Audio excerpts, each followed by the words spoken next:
Partizani u afrua edhe më shumë titullit kampion në volejboll për meshkuj pasi fitoi edhe duelin e dytë të serisë së finaleve kundër Skënderbeut.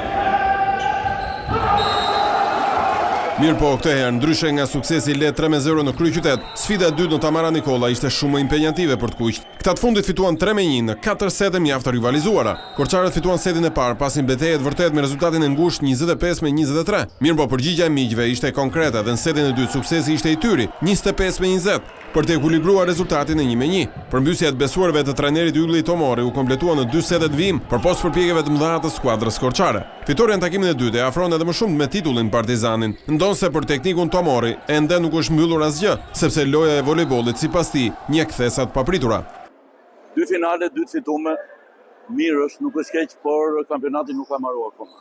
Mendoj që do të mobilizohemi akoma më tepër se sa që mobilizuam sot. Sepse skuadra pati disa gabime, lishoi. Ndonjëherë kujtojnë lojtarët se e kanë marruar kampionatin që me neshën e parë, por në volejboll nuk ndodh kështu. Nga ana tjetër, trajneri i Skënderbeut, Samuel Vreshtulla, pranon se Partizani është një ekipet më të mira, por shtoi se kjo ndeshje e dytë tregoi se edhe Skënderbeu ka merituar më tepër se sa kaq.